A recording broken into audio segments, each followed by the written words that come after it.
4 जनवरी को पीएम मोदी ने कुछ फोटोज अपने सोशल मीडिया अकाउंट्स पर पोस्ट की, जो कि उनकी लक्षद्वीप दौरे की थी। और उसके बाद से लगातार 2 दिन तक लक्षद्वीप गूगल सर्च में टॉप 10 की लिस्ट में रहा। लेकिन उनके एक दौरे से मालदीव में खलबली मच गई। और फिर क्या था, ट्विटर वॉर शुरू हो गया लक्षद्वीप वर्सेस मालदीव के बीच, और बॉयकॉट मालदीव एक्स पर ट्रेंड करने लगा। क्या है ये पूरा मामला, कैसे ये ऑनलाइन लड़ाई शुरू हुई, सब बताएंगे आज के एक्सप्लेनर में। दरअसल ये पूरा मामला शुरू होता है एक ट्वीट से, जो एक एक्स यूजर ने पीएम मोदी की लक्षद्वीप दौरे की पोस्ट पर कोट करते हुए किया था। वो पोस्ट करते हुए कहते हैं कि ये अच्छा कदम है, ये मालदीव की नई चाइना की कठपुतली सरकार के लिए एक बड़ा झटका है। साथ ही इससे लक्षद्वीप में टूरिज्म को बढ़ावा मिलेगा। बस इस एक ट्वीट से मालदीव के टॉप गवर्नमेंट ऑफिशियल्स जैसे कि रूलिंग पार्टी के एमपी और सरकार का प्रतिनिधित्व कर रहे कई लोगों ने इंडिया और पीएम मोदी के खिलाफ ट्वीट्स करना शुरू कर दिए।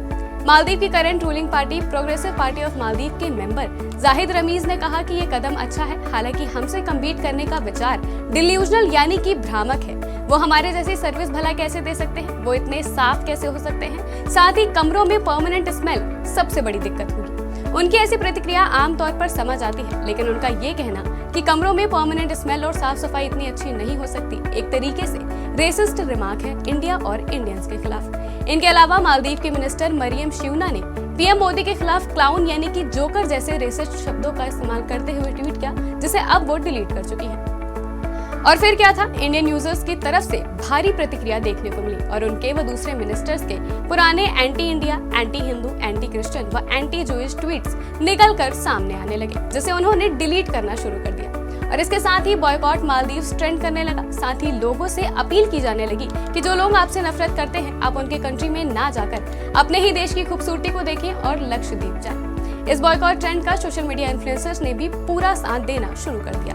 पूर्व भारतीय क्रिकेटर आकाश चोपड़ा समेत इन्फ्लुएंसर सोनम महाजन जैसे लोगों ने भी इस ट्रेंड का साथ देना शुरू कर दिया और वोकल फॉर लोकल कैंपेन पर जोर दिया।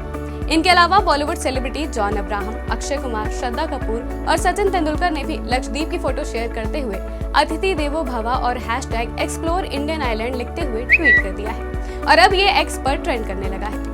मालदीव की बात करें तो टूरिज्म उनकी इकोनॉमी में सबसे ज्यादा योगदान करता है। उनकी जीडीपी का 28% सिर्फ टूरिज्म से आता है।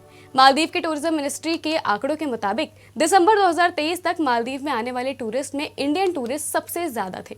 उनकी संख्या 2 लाख से भी ज्यादा थी। वहीं उनकी सरकार के लोगों के रेसिस्ट ट्वीट से कुछ इंडियन टूरिस्ट ने अपने मालदीव टूर कैंसिल करने शुरू कर दिए और इसकी जानकारी एक्स पर शेयर की है। इसी के साथ बता दें कि मालदीव की वर्तमान सरकार को प्रो चाइना और एंटी इंडिया माना जाता है, क्योंकि उनके इलेक्शन मैनिफेस्टो में इंडिया आउट पॉलिसी का जिक्र था। साथ ही नए प्रेसिडेंट मोहम्मद मुइज़ू का प्रेसिडेंट बनने के बाद पहला दौरा चाइना का था, बल्कि हमेशा से मालदीव की नई बनी सरकार का पहला दौरा इंडिया का हुआ करता था। इन्हीं सब विवादों के चलते मालदीव और इंडिया के रिलेशन खराब होते भी नजर आ रहे हैं। साथ ही उनके मिनिस्टर्स के एंटी इंडिया ट्वीट्स कहीं न कहीं इशारा करते हैं उनकी इंडिया आउट की पॉलिसी की तरफ। साथ ही वो कि इंडियन को पसंद नहीं करते, उससे नफरत करते हैं। लेकिन कहीं न कहीं इस विवाद से भारत के टूरिज्म को फायदा पहुंच सकता है। दरअसल पीएम मोदी के दौरे के बाद टॉप सर्च में Lakshadweep, Kochi to Lakshadweep, Lakshadweep package, Andaman Nicobar island, Lakshadweep tour package जैसे कीवर्ड्स सर्च किए जाने लगे। इस सबसे लक्षद्वीप और अंडमान जैसे आइलैंड्स जो अभी तक अनएक्सप्लोर्ड और अंडररेटेड की कैटेगरी में आते हैं, वहां टूरिज्म में उछाल देखा जा सकता है। अब मुझे यानी कि महिमा शर्मा को दीजिए साथ, फिर मिलेंगे किसी नए एक्सप्लेनर के साथ। तब तक के लिए आप देखते रहिए आज की खबर।